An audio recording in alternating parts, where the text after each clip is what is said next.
Hepinize merhaba arkadaşlar. Bu videoma hoş geldiniz. Yine slime videosu çekeceğim.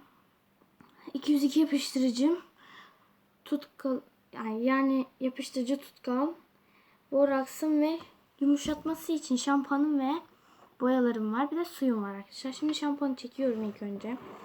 Etrafı çekiyorum. Önlerini açıyorum şöyle. Şimdi yapıştırıcılarımın üçünü de koyacağım. İlk önce şunu alayım. Açıyorum yapıştırıcılarımı. Çok az miktarda var. O yüzden 3 tane yaptım. Yumuşaması için şampuan kullanacağım. Evet, bu kadar yeter. Şunu kenara alalım. İşte ikinci yapıştırıcım boşayın ama. Şimdi evet.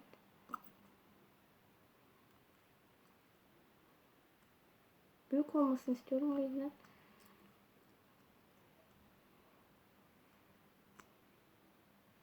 Evet. Son olarak üçüncü su yapıştırıcımızı. Bu arada 202 yapıştırıcı arkadaşlar. Yine açıyorum.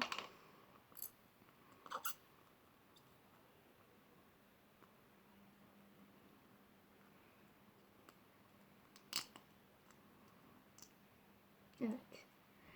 Şimdi bunları alıyorum arkadaşlar. Şimdi bu arada çubuk aldım. Çubukla karıştıracağım. Gördüğünüz gibi. Çok az olduğu için boya katacağım. İlk önce çok az su kattım. Biraz çok kaçtı ama olsun. Evet arkadaşlar, ilk önce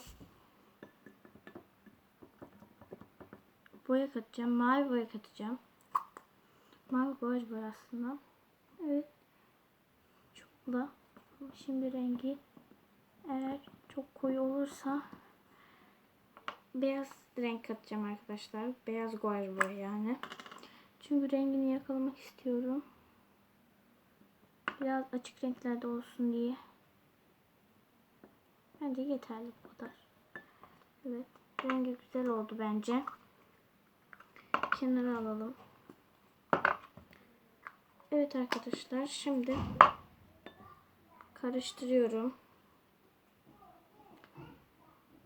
Arkadaşlar bu arada şimdi şampuanımı katacağım. Çünkü yumuşatması için çok az katacağım. Tamam, bu kadar yeterli. Biraz fazla kaçtı ama olsun. Kenara alıyorum. Arkadaşlar bir dakika. Evet arkadaşlar, videoyu duraklattım maalesef. Bakın, şampuan çok katılaştırdı slime'ı. Çok az ama çok az su katacağım çünkü çok katılaştırdı. Resmen katılaştırıyor. Evet. Şimdi boraksımı katacağım. Evet, gördüğünüz gibi boraksım var. Çok az azar yapacağım. Hemen katılaşmasın. Çünkü zaten yapıştırıcı hemen katılaşıyor. Bir damla ya. 2-3 damla damlattım. Kararını da söyleyeyim. Rengi çok hoş oldu. Güzel oldu. Evet, şimdi iyice yedireyim ki. Evet, güzel oldu bence. Bir dakika. Çok az daha 1-2-3 damla falan. Çünkü katılaştığı için sert olmasın diye elimden geleni yapıyorum. Bu arada bakın. Bir dakika. Evet, devam ediyor video. Videom her an kesilebilir. O yüzden hızlı davranıyorum. Hemen aceleden boraksıyla fazla katmış olabilirim şu an. Çok kuvvetli bir yapıştırıcı arkadaşlar. Hiç zorla katılaşıyor. Şuna bakın. Çok kuvvetli. Yoruldu kolum. Şu kadarcık şeye bile yoruldu kolum. Şu boraks aldım, gölge yapıyor. Of. Evet, çok fazla katılaş. Hay arkadaşlar. Çok dayanıklı. Şuna bakın. Yani şöyle etrafını toplamak istesem ama oldu herhalde arkadaşlar. Bu arada yine videoyu duraklatmak zorundayım. Bir dakika bırakıp geleceğim arkadaşlar. dakika şunu yapıp arkadaşlar çok keskin. Demek ki tutkal haricindeki sıvı yapıştırıcılarla çok kuvvetli oluyor. Normalde tutkal çok hemen güzel bir şekilde katlaşıyor ama bu çok dayanıklı. Bakın her yere yaysak yapışıyor. Bakın her yere yaysak yapışıyor yani.